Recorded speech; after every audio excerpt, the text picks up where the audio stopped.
Hey, everybody. Welcome back to the Comedy Castle podcast. I'm your host, Joel Fragomeni, going to tell you what's going on this week at Mark Ridley's Comedy Castle. Aaron Weber is our weekend headliner. Aaron's a guy who's, I hear a lot about Aaron, and I started hearing a lot about Aaron in the last couple of months, and I looked on the calendar, and it was like, oh, Aaron's coming to our club. That'll be fun. So we had a nice talk. Good dude. Good dude. Funny stuff to watch. As always, I'm always watching their stuff. I'm always checking out the social media and the specials, and really enjoyed Aaron's stuff. We'll talk to Aaron a little bit here. It's a good time. But as you're hearing this, if it is Wednesday, July 15th, tonight at the Comedy Castle, Wednesday, July 15th, 2026, the Detroit to Austin Comedy Challenge, that's at 7:30 p.m. You can vote for who you want to move on. We've got some fun comics in the lineup. I'm looking at it now. Some of them I know, some of them I do not know, but you will also be seeing the MC skills of Mr. Steve Wodzinski. And our closer tonight is Cam Rowe, who I love. Both former students of mine, both really funny comics. And the lineups are really good, too. So come out for the Detroit to Austin Comedy Challenge. You can vote for who you want to move on. And then this weekend, of course, Aaron Weber starting on Thursday the 16th at 7:30 p.m. We got the Friday shows at 7:15 and 9:45 for you on the 17th. And then Saturday the 18th at 7 and 9:30 p.m. Aaron Weber. Aaron is a guy who is known for working on with Nate Bargatze on the Nate Land podcast. And also as an opening act, you'll hear us talk about playing arenas, opening for Nate. What's that like? You'll hear him talk about that. He'll tell you how he got started in comedy.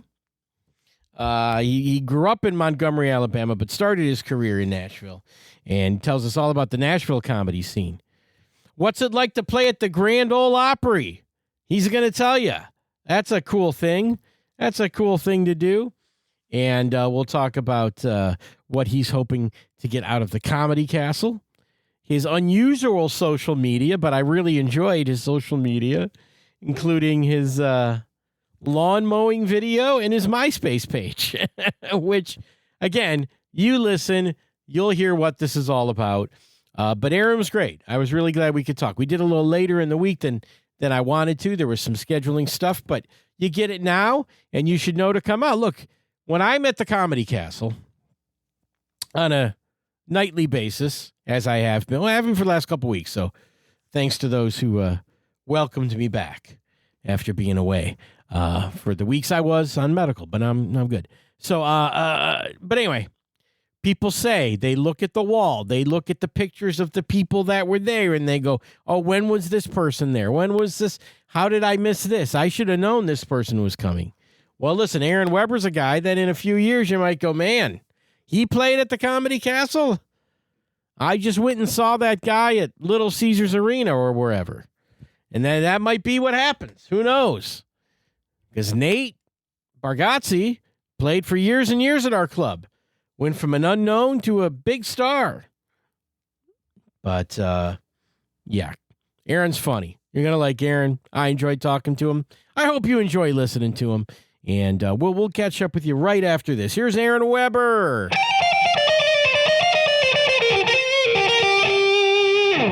Ladies and gentlemen, on the other end of my line, it is a pleasure to talk to for the first time. We've never met, but I'm really looking forward to this weekend with Aaron Weber. How you doing, Aaron? I am excited to talk to you, man. I've never been to Royal Oak before. Okay, yeah. I'm excited to be at the club. It's one of those clubs, I'm sure you know this, that comics talk about in a really nice way, and it's one you look forward to finally getting to check out. So I'm pumped. Yeah. Have you been to Detroit or the Detroit area in the past? I have been to Detroit. I haven't spent a ton of time there. So this will be my first time kind of planting my feet and spending a whole weekend in the area. Yeah, well, hopefully you'll have a good time. We got nice crowds. It is a great club. It is a legendary club. I'm not afraid to say that. But no, I think it's I mean, look, there are a lot of great comedy clubs, but there are very few left that kind of have, you know, like a unique character to them. And from everything I've heard, the Comedy Castle is one of those places. Yeah, it is. And it's going to be great to have you. You know, I was reading so much about you today, watching clips and stuff and having a good time. I want to let you know that this is the home of Carhartt. So That's right. do with that what you will. I don't know if you want to blow all the money you're making this weekend at the Carhartt store downtown, but it is there for you. Let's say I'm going to be wearing the Detroit uniform all weekend for sure. That'll be great. I love that bit about the sizes. I can completely relate. Thank you. I can completely relate to that. Yeah.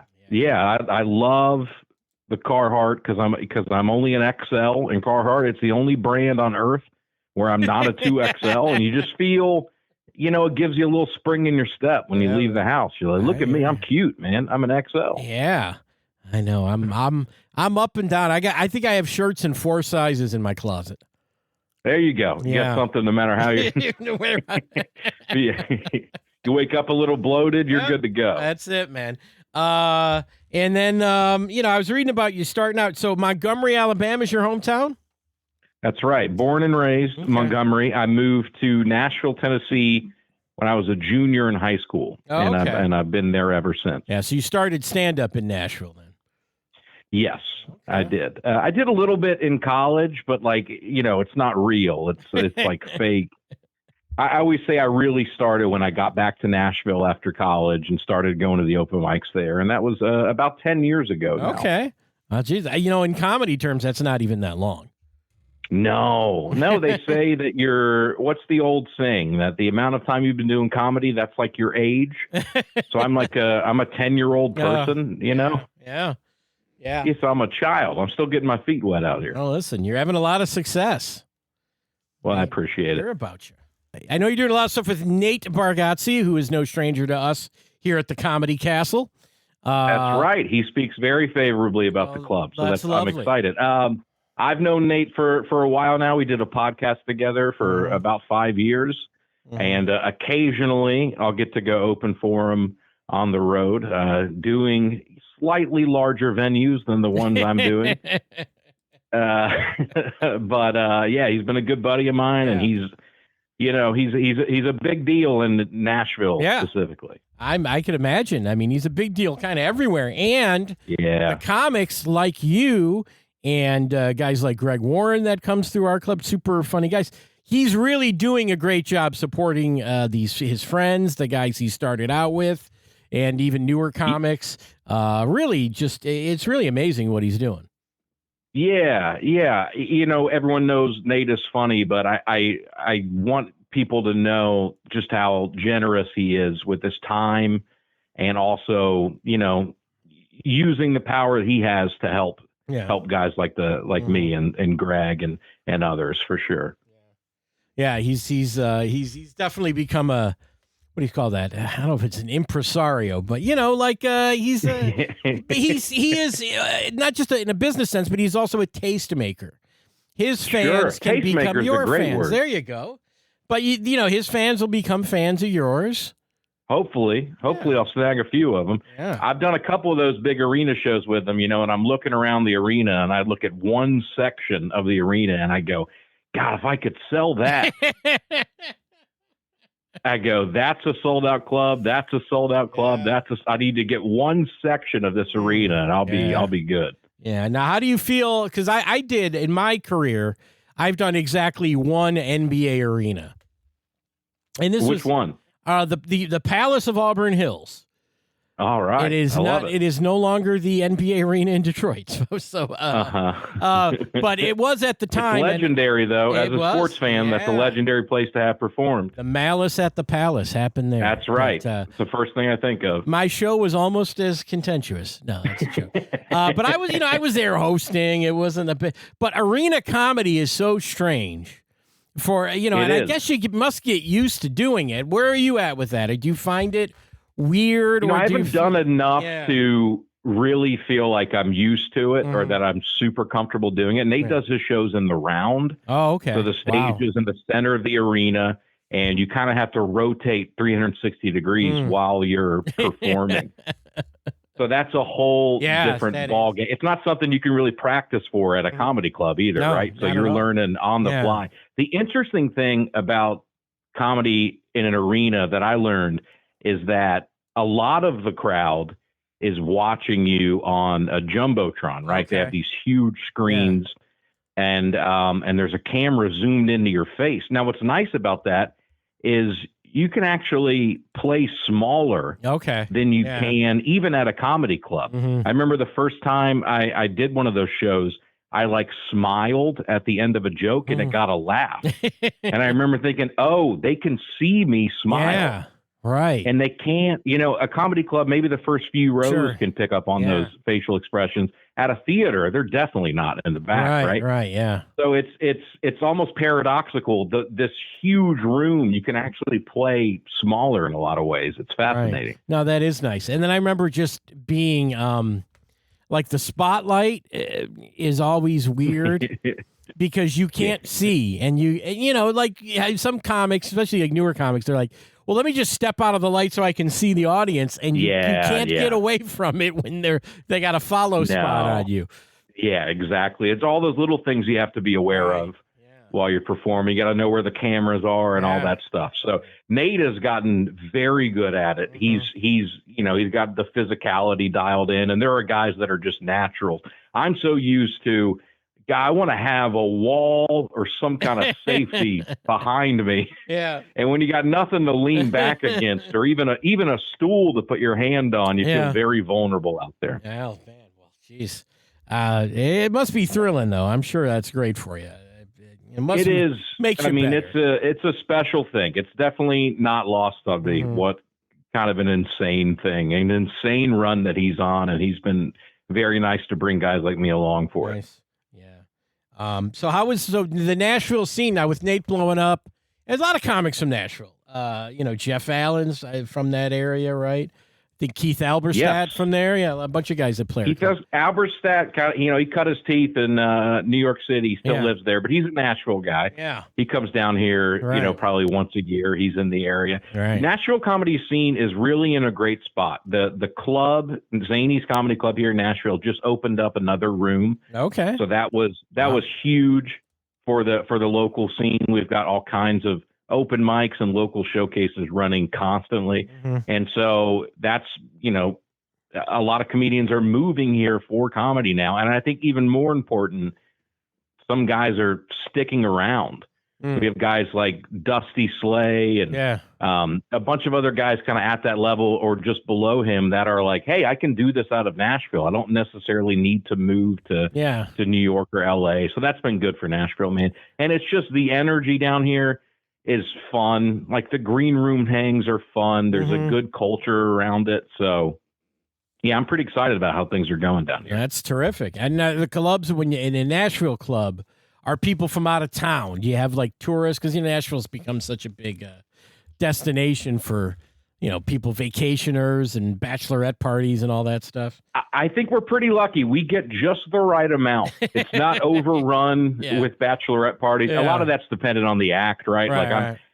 I don't think bachelorette parties necessarily coming and excited to see me at a show, for example. But it's in a good part of town where we're not getting like foot traffic off of Broadway or anything like that. They're really good comedy audiences, but Nashville is a city people want to come visit. So if people are in town and they look up and it's an act they want to check out, we get those people too. Yeah.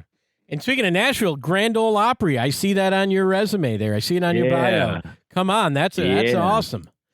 Thanks, man. What was that like to do that for the first time?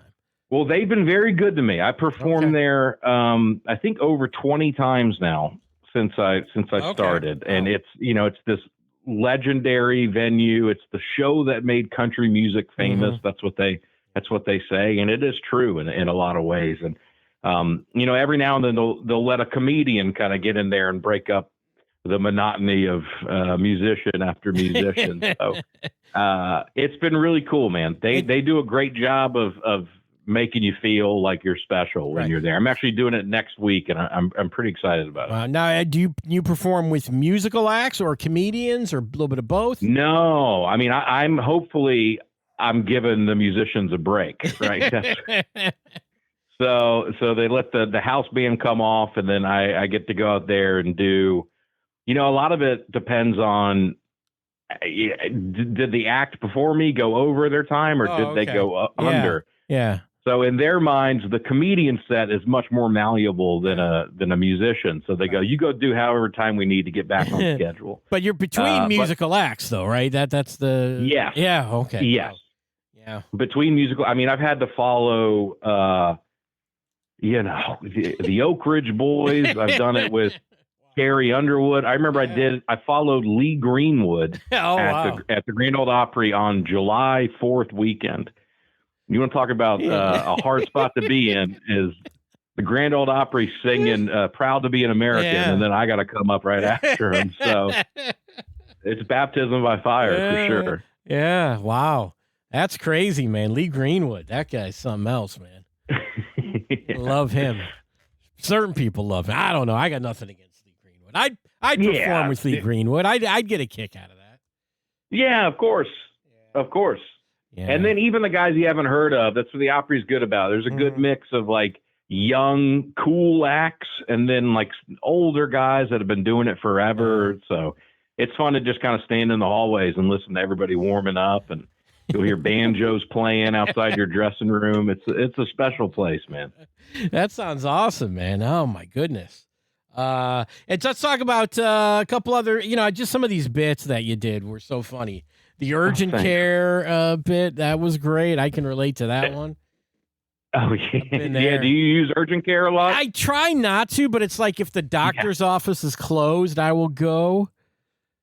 Right. That's well, if I don't have a primary, this is what people don't get is they go, you should go to your primary care physician. You're like, okay, well, what if I don't have one? And then I got to wait 7 or 8 months to go see a doctor. Right, yeah. I can go to an urgent care. I can pay $40. Yeah. Somebody, can Google my symptoms in front of me, and we'll figure it out together. That's what I like about it.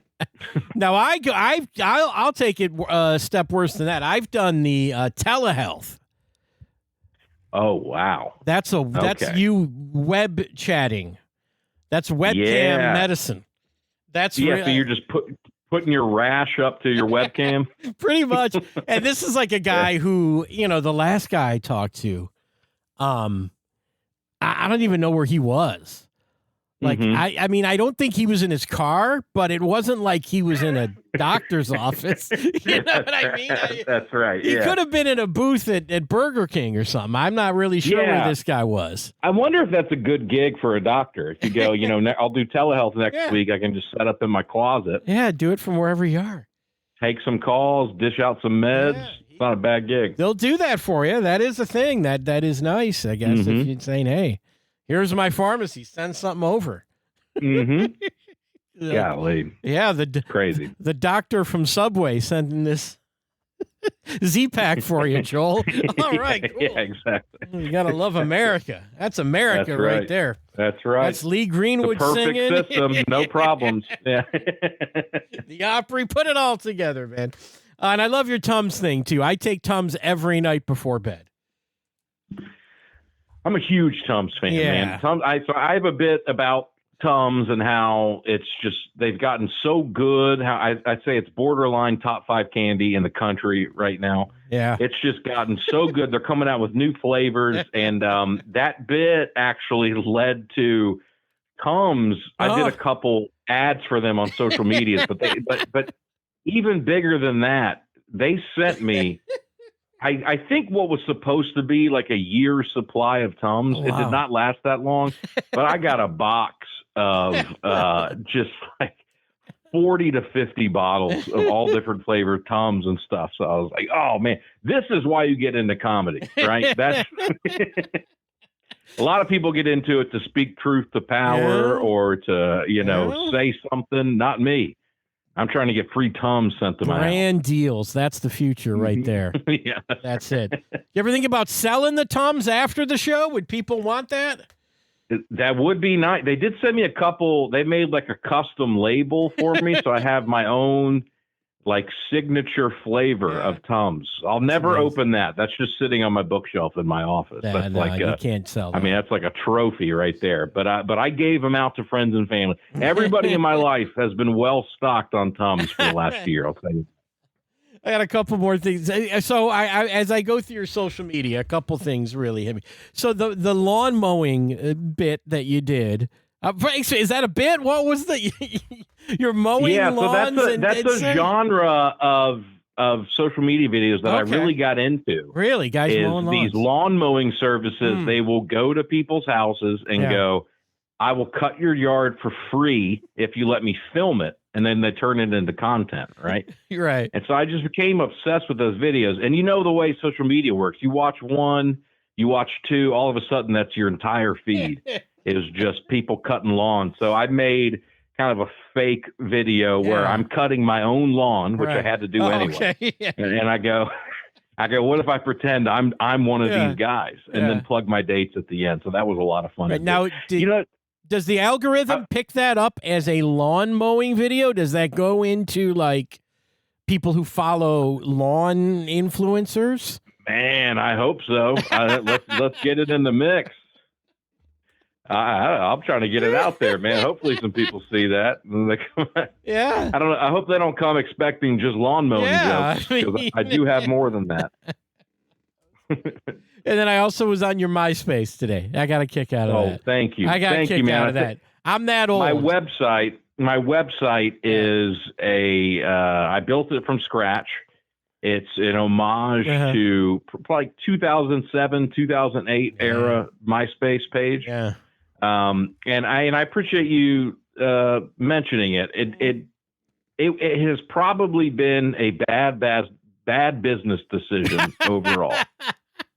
That I don't have a real website. I have a fake MySpace page. A lot of people don't get it. They go, I try to go to your website. It's just MySpace. That is my website. So, you know what? That just you mentioning it, it's good for another year. People have been telling me to get rid of it, but I'm holding on to it. You keep that. And you update it, and you go. Like 20 and 28 dates are here on my page now, and they're like, "What?" MySpace. What? Fewer and fewer people get it every year. Listen, when you hit my age, you've seen all the social medias, right? And that might be my favorite era, actually, MySpace. Right around then, yeah. Maybe I'll get a Zanga or a Friendster going, something like that. Put your new album on Napster, something like that. Yeah, that's right. Pure Volume, maybe. Get a little LimeWire. I'll do something. Oh my goodness, man. Well, listen, it's going to be a fun weekend. Comedy Castle. Yeah, I'm excited. Got 5 shows Thursday through Saturday. Come on out, see Aaron, everybody. Right? I'm pumped to be there, man. I'm bringing my buddy Jay Flake. He's another Nashville comedian. We're going to be there. It's our first time at the club for both of us, and we've heard nothing but good things, like I've said a million times. So we're excited to get up there and spend a little time in the greater Detroit area, mostly for those shows at the Comedy Castle. Thanks so much for talking to me, man. It was great. And it's super hot. I know it's hot in Nashville. It's super hot here now. And we're getting wildfire smoke in the next day or so. Maybe that'll blow over before you get here. So the perfect time for me to come up there. Aaron, this was a treat, dude. I'll see you this weekend. All right, you're the man. Thanks. All right, man. Bye-bye. Yeah, fun talk. That was nice. Knocked that one out. Covered all the points quickly. Come see Aaron this weekend. Bring your Tums. He'll sign it for you. Wear your Carhartt. Yeah, he had some great stories in there. I really enjoyed that. I love that, the lawn mowing plugs. I like that a lot. And then the Grand Ole Opry, man, following Lee Greenwood. A lot of people hate Lee Greenwood. I don't blame Lee Greenwood. The fact that Trump and everybody loves that song. I mean, hey, it ain't his fault. I always say you can't choose your fans. It's the thing I tell my comedy students. You can't choose your fans. So anyway, come out, see Aaron. He's a blast. You're going to enjoy it. All right, guys, let's get out of here. A couple quick things before we go. We want to remind you about the comedy classes at the club at Mark Ridley's Comedy Castle. Bill Bouchard has his stand-up 101 class starting all the time. So make sure to give the club a call at 248-542-9900 to find out when that is in my advanced comedy class. And I was working with those guys this week out at the New Way Bar. I had a nice time. Did that. We're coming up September 12th for our next session of that one. This is the only summer session that's currently going on, and we'll get you a new one in the fall. That's a lot of fun. Tam White has improv class starting up as well. So call the Comedy Castle for all of those things. Another thing is, hey, how about social media? How about a little follow for Comedy Castle Podcast? It's Comedy Castle Pod on Instagram or Comedy Castle Podcast on Facebook. Yeah, there you go. And, of course, everything links to comedycastlepodcast.com, where you can get the full archive of shows. If you want to hear a show from, 7-8 years ago that isn't on our feed that you might normally get, go over there. You can listen to them there. All right. That's enough. That's enough to get you to the club. Detroit to Austin tonight, Wednesday, and Thursday through Saturday with Aaron Weber, who I think is going to be a big star. I think you guys should come out. Great weekend to come out. Beat the heat, beat the smoke, as I mentioned. I don't know if there's how much smoke there's going to be, but there might be smoke. But there's going to be big laughs at Mark Ridley's Comedy Castle. I want to see you guys there. All right. Catch you next week, guys. Bye-bye.